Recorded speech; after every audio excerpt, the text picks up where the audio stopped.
Hey hi ஆளெல்லாம் எப்படி இருக்கீங்க? ஹோப்ஃபுல் எல்லாம் ஹாப்பியாக ஜாலியாக இருப்பீங்க நம்புகிறேன். இன்றைக்கி இந்த வீடியோ பார்க்க போகிறோம் அப்படின்னா, நான் கடந்த ஒரு 2-3 வீடியோவாக நான் வந்து உங்ககிட்ட சொல்லிகிட்ருக்கேன். நான் வந்து ஒரு ப்ராஜெக்ட் பண்ணிகிட்ருக்கேன் அப்படின்ட்டு. ஸோ ஃபைனலி அந்த ப்ராஜெக்ட் வந்து ஒரு ஃபைனல் ஸ்டேஜுக்கு வந்து வந்துருச்சு. ஸோ கம்ப்ளீட்டும் பண்ணிட்டோம். ஸோ இன்றைக்கி வந்து நான் வீடியோ ரெக்கார்ட் பண்ணிகிட்ருக்கேன் அப்படின்னா, இன்றைக்கி ஈவினிங் வந்து கம்ப்ளீட்டாகவே வந்து அந்த ஒர்க் எல்லாமே வந்து ஃபினிஷ் பண்ணிவிடுவோம். கொஞ்சம் வந்து ஒர்க் போயிட்டுருக்கு. அதுவும் இல்லாமல் அதில் கொஞ்சம் சேலஞ்சஸும் இருக்குது. ஸோ அந்த சேலஞ்சஸ் எல்லாத்தையும் வந்து ரிசால்வ் பண்ணிவிட்டு நம்ம வந்து அந்த ப்ராஜெக்ட் வந்து ஃபினிஷ் பண்ணோம். அது என்ன ப்ராஜெக்ட் அப்படின்றது வந்து நான் ஒரு வீடியோவை வந்து உங்களுக்கு சின்னதாக வந்து கேப்சர் பண்ணியிருக்கேன். ஸோ ஃபைனலாக வந்து நான் கேப்சர் பண்ணிட்டேன். ஸோ அதுலேயும் வந்து இன் பிட்வீனில் நான் மறந்துட்டேன். ஸோ கம்ப்ளீட்டாக வந்து மறந்து வந்துட்டேன்.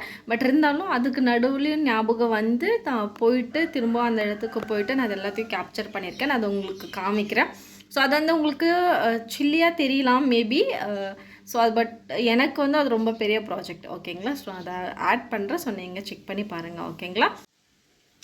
இது வந்து பார்த்திங்க அப்படின்னா, நாங்கள் வந்து தோட்டத்துக்கு போயிட்டுருக்கும்போது இந்த க்ளவுட்ஸ் எல்லாமே வந்து சூப்பர் கிளியராக இருந்தது.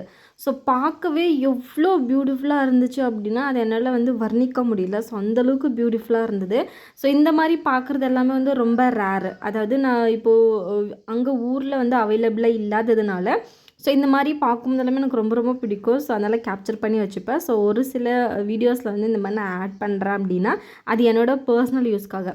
அதாவது ஃபோனில் எப்போவுமே வச்சுட்டு பார்த்துட்டே இருக்க மாட்டோம் இல்லையா? ஸோ மேபி என்னைக்காச்சும் ஒரு நாள் வீடியோஸ் பார்க்கும்போது அது பார்க்குறதுக்கு ரொம்ப அழகாக இருக்கும்.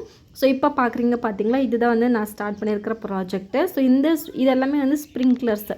இது என்னோடய ப்ராஜெக்ட் கிடையாது. இது என்னோடய டேடியோடது. ஓகேங்களா? ஸோ எங்களோட டேடி வந்து இந்த மாதிரி வந்து ஸ்டார்ட் பண்ணியிருக்காங்க. ஸோ இந்த மாதிரி ஸ்ப்ரிங்க்லர் போட்டு பண்ணுற விஷயங்கள் வந்து எங்களுக்கு வந்து முதல் தடவை. ஓகேங்களா? ஸோ நாங்கள் இதுக்கு முன்னாடி இந்த மாதிரிலாம் யூஸ் பண்ணது கிடையாது. இது வந்து ரொம்ப நாளைக்கு முன்னாடி வந்ததாக இருந்தாலும் நாங்கள் இது வரைக்கும் இது யூஸ் பண்ணது கிடையாது. ஓகேங்களா? ஸோ அதனால் நான் இந்த வீடியோவில் வந்து ஆட் பண்ணியிருக்கேன். இந்த ஸ்ப்ரிங்க்லர் பிளான் வந்து என்னோடய டேடியோடது. ஸோ இது வந்து அவர் எப்போவுமே அதை நோட்டீஸ் பண்ணிகிட்டே இருப்பார். அங்கே கூட நடந்துகிட்டே இருக்கார் இல்லைங்களா? ஸோ அங்கே தான் என்னோடய டேடி. ஸோ இது வந்து அவரோட ப்ராஜெக்ட். ஓகேங்களா? ஸோ இதுக்கு அடுத்து வர்றது தான் வந்து என்னோடய ஒர்க். நான் ஸ்டார்ட் பண்ணியிருக்கிறது கம்ப்ளீட்டாக வந்து. ஸோ இதை நான் என்ன பண்ணியிருப்பேன் அப்படின்னா, களை வராமல் தடுக்கிறதுக்காக இந்த கவர் எல்லாமே போட்டு நான் அதுக்குள்ளே வந்து ஹோல்ஸ் எல்லாம் இருக்கும். அந்த கவர்லேயே வந்து ஹோல்ஸ் எல்லாமே போட்டு கொடுத்துருப்பாங்க. ஓகேங்களா? ஸோ நான் அந்த ஹோல்ஸ்குள்ளே வந்து நாங்கள் செடி வச்சுருப்போம். இது பார்த்திங்க அப்படின்னா ரொம்ப பெரிய பிக் லேண்டு. இதுக்கு முன்னாடி நான் வந்து கார்டன் வந்து செஞ்சுருக்கேன். கார்டன் வந்து நான் செப்ரேட்டாக இன்னொரு வீடியோவில் எப்பயாச்சும் நான் உங்களுக்கு வந்து காமிக்கிறேன். ஏதாச்சும் செடி அந்த மாதிரி வைக்கும்போது. ஸோ அந்த கார்டனில் வச்சு இருந்துட்டு மாடி தோட்டம்னா எனக்கு ரொம்ப ரொம்ப பிடிக்கும். மாடி தோட்டத்திலிருந்து கார்டன்லேருந்து இப்போ வந்து ஒரு பெரிய ஃபீல்டே வந்து நான் ஒர்க் பண்ணுற மாதிரி எனக்கு கிடைச்சது ரொம்ப ரொம்ப ஹாப்பி. ஸோ இதுக்கு கீழே பார்த்தீங்க அப்படின்னா, இந்த கவருக்கு கீழே பார்த்தீங்க அப்படின்னா அந்த ஒரு பைப் லைன் வந்திருக்கும் தண்ணி வந்து சப்ளை ஆகுறதுக்கு. இந்த இடத்துல செடி கட் பண்ணிவிட்டு அந்த கவர் போட்டிருந்தோம் இல்லையா? ஸோ அந்த ஹோல்குள்ளே வந்து நம்ம வைக்கணும்.